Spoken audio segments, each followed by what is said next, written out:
Assalamualaikum warahmatullahi wabarakatuh. Para ulama mengatakan bahwa setelah peristiwa hisab, perhitungan amal di hari pembalasan nanti akan dilanjutkan dengan peristiwa penimbangan amal perbuatan. Perkara ini menurut Al-Qurtubi dalam kitab At-Tazkirah, karena penimbangan amal itu untuk menentukan balasan, maka harus dilakukan setelah perhitungan. Perbedaannya, hisab itu untuk menilai amal perbuatan dan mizan untuk mengetahui kadar amal agar balasan yang setimpal. Kami akan memasang timbangan yang tepat pada hari kiamat, maka tiadalah dirugikan seseorang barang sedikit pun. Quran Surat Al-Anbiya ayat 47. Apakah timbangan yang termaktub dalam ayat tersebut sebuah timbangan dengan pengertian sebenarnya, atau sebaliknya sebuah pengertian perlambangan? Menurut beberapa ulama dan para tafsir Al-Quran, kedua makna tersebut sangatlah memungkinkan. Apalagi mizan merupakan perkara yang berkaitan dengan alam gaib yang syarat penafsiran. Mayoritas ulama Ahlus Sunnah, mizan adalah timbangan yang hakiki, yakni timbangan berupa benda yang memiliki dua wadah dan neraca di kedua sisinya. Menurut mereka, pada jenis timbangan inilah amal perbuatan manusia ditimbang. Pendapat ini didasari pada keterangan teks Al-Quran dan hadis yang ada. Bagi mereka, kata timbangan dalam surat Al-Anbiya ayat 47 adalah timbangan yang sebenarnya. Hal ini diperkuat dengan hadis yang diriwayatkan Al-Hakim dari Salman, bahwa Rasulullah Shallallahu Alaihi Wasallam pernah bersabda, pada hari kiamat akan dipasang mizan yang langit dan bumi pun dapat ditimbang dengan mizan itu. Malaikat bertanya, ya Allah, untuk siapakah mizan ini? Allah menjawab, untuk makhluk-makhlukku yang ku kehendaki. Malaikat berkata, Maha suci engkau, kami dahulu menyembahmu, belum sesat sebenar-benarnya. Sementara itu, ulama aliran Mu'tazilah dan sebagian kecil ulama Ahlus Sunnah menentang pendapat tersebut.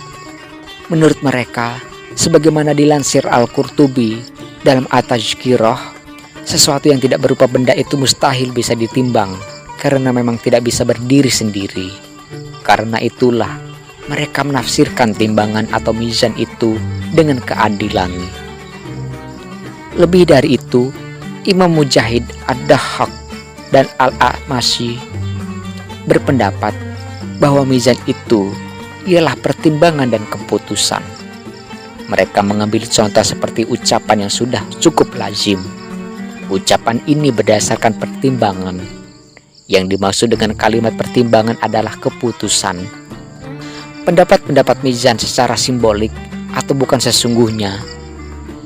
Kata Dr. Umar Sulaiman Al-Ashkar dalam ensiklopedia Kiamat dan Sakaratul Maut hingga surga neraka, barangkali dilandasi firman Allah Subhanahu wa Ta'ala yang berbunyi, dan langit ditinggikannya, dan dia meletakkan mizan atau keadilan supaya kamu jangan melampaui batas mizan atau keadilan itu, dan tegakkanlah timbangan itu dengan adil, dan janganlah kamu mengurangi timbangan. Quran Surat Ar-Rahman ayat 7-9. Bagi Al-Ashkar, betul bahwa mizan dalam ayat ini berarti keadilan, karena Allah senantiasa memerintahkan para hambanya untuk bermuamalat dengan adil. Inilah konteks ayat itu. Dalam kitab Fath Al-Bari, Imam Ahmad pun membantah anggapan mizan secara simbolik ini. Baginya Allah telah jelas-jelas menyebutkan, dan kami akan tegakkan mizan yang adil pada hari kiamat. Quran Surat Al-Anbiya ayat 47. Baginya, Nabi Shallallahu Alaihi Wasallam sendiri pun telah menyebutnya dengan tegas. Barang siapa yang membantahnya berarti membantah Allah. Hal senada juga dituturkan Ibnu Taimiyah. Bagi ulama yang dijuluki Syekh Al-Islam ini, Mizan yang dimaksud adalah alat menimbang amal perbuatan, bukan keadilan. Demikian ditunjukkan Al-Quran dan Sunnah. Seperti firman-Nya, siapa yang berat timbangannya dan siapa yang ringan timbangan.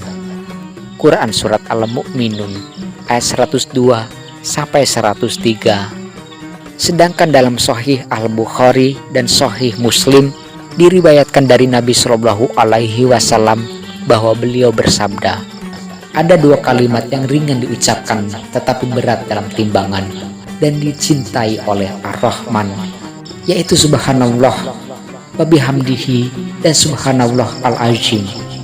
Rasulullah Shallallahu Alaihi Wasallam juga bersabda tentang kedua betis Abdullah bin Mas'ud, kedua betisnya itu dalam timbangan lebih berat dari gunung Uhud. Demikianlah sekelumit gambaran perbedaan pendapat para ulama seputar mizan di hari kiamat nanti. Adapun bagaimana persisnya bentuk timbangan itu, hanyalah Allah yang paling tahu. Ulama berbeda pendapat juga tentang apa yang ditimbang pada hari kiamat, antara lain. Pertama, beberapa ulama sepakat bahwa yang ditimbang pada hari kiamat adalah amal perbuatan itu sendiri. Amal sendiri tersebut pada hari itu berubah wujud secara fisikal hingga dapat diletakkan di timbangan tersebut. Banyak nas yang menunjukkan bahwa amal-amal perbuatan pada hari kiamat nanti akan didatangkan dalam bentuk yang Allah lebih mengetahuinya. Salah satunya, sebagaimana disebutkan dalam kitab Sahih Muslim yang diriwayatkan oleh Abu Umamah, ia mendengar Rasulullah Shallallahu Alaihi Wasallam bersabda, bacalah Al-Quran, karena pada hari kiamat ia akan memberi syafaat bagi para pengamalnya. Bacalah Al-Jahrawain, Al-Baqarah, dan Al-Imran, karena keduanya akan datang laksana dua awan atau dua kawanan burung yang terbang melindungi para pengamalnya.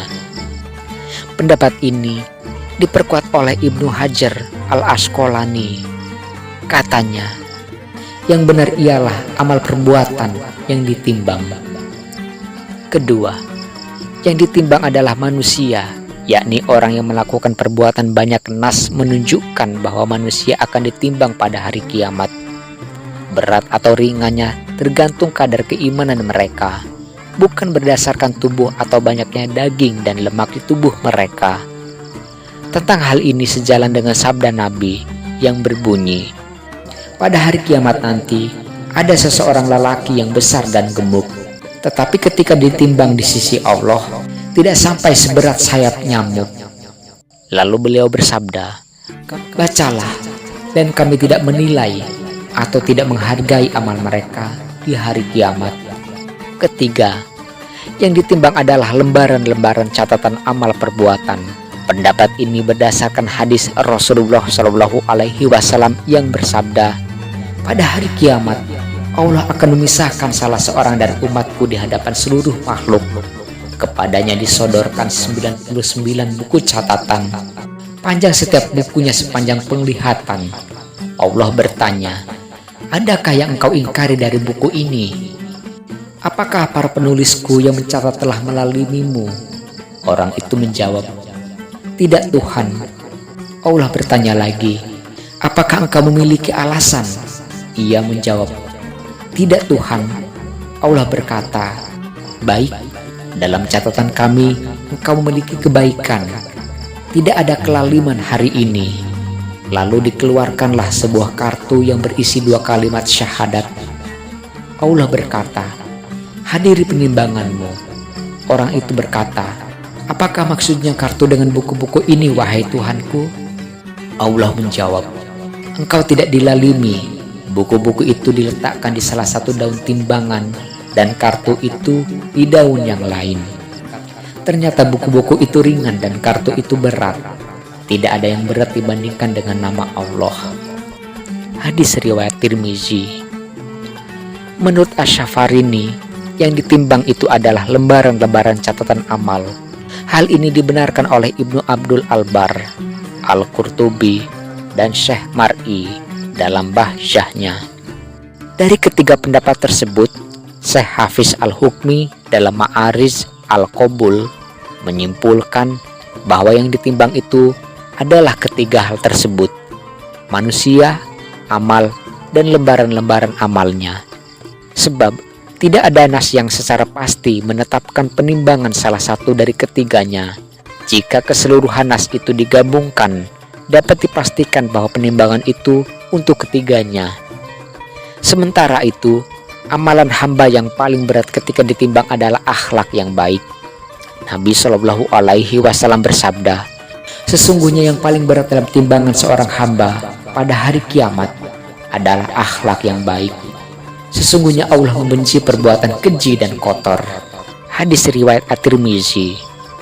Wallahu a'lam bishawab. Wassalamualaikum warahmatullahi wabarakatuh.